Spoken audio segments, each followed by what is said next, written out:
Сәлеметсіздер ме? Мен каналыма қош келдіңіздер. Осы видеода мен сіздерге ерікті зейнетақы аударымдары тиімді ме деген сұраққа жауап беремін.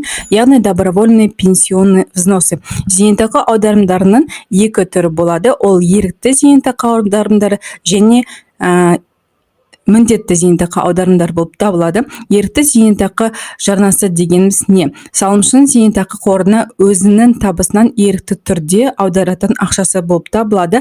Ал міндетті зейнетақы жарнасы дегеніміз ол жұмыс беруші сіздің табысыңыздың 10%-ын міндетті түрде төленетін суммасы болып табылады.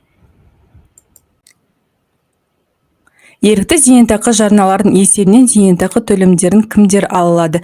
Біріншісі 50 жасқа толғандар, екіншісі мүгедектігі бар тұлғалар, үшіншісі ерікті зейнетақы сомасы және оларға есептелген инвестициялық табыс шегінде кемінде 5 жыл болған зейнетақы жинақтары бар азаматтар, ал төртіншісі Қазақстан Республикасынан тыс жерлерге тұрақты тұруға кететіндер немесе кеткендер алуға құқысы бар. Және 2021 жылдың 1 мамырынан бастап кез келген адам кемінде 5 жыл көлемінде ерікті зейнетақы жарнасын салған жағдайда өзінің зейнетақы төлемдерін алуға құқысы бар және алатын кезде 10% табыс салығы ұсталынады.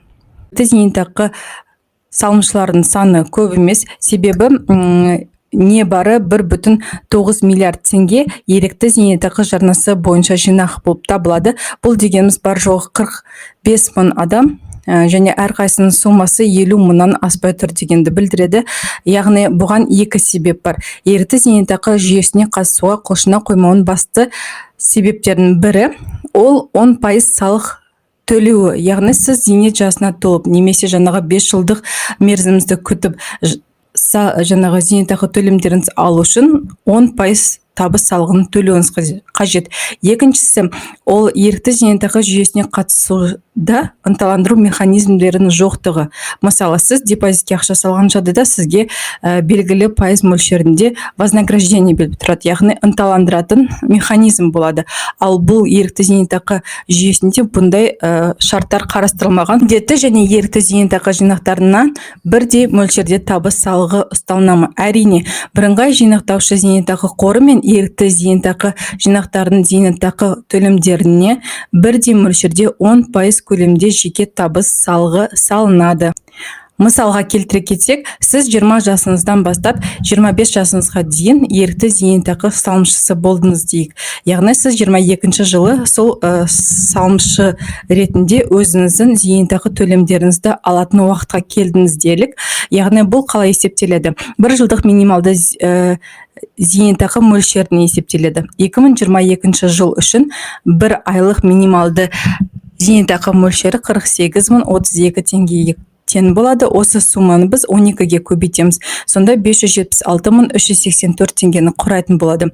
Егер де сіз 2022 жылы шығатын болсаңыз, осы суммадан асқан жағдайда сіз бұл сумманы бөліп алатын боласыз. Ал егер де бұдан төмен болған жағдайда сіз оны бірден алуға құқығыңыз бар. Яғни 10%-ын төлеп, одан кейін қалған суммасын алуға құқығыңыз бар. Яғни бұл қалай төленеді? Сіздің шотыңызда 576.384 теңгеден көп болған жағдайда бұл ең төмен күнкөріс деңгейінің 70% есебінен алынады. 2022 жыл үшін 37.389 теңген құрайды. Соның 70%-ы 26.172.30 тиынды құрайды.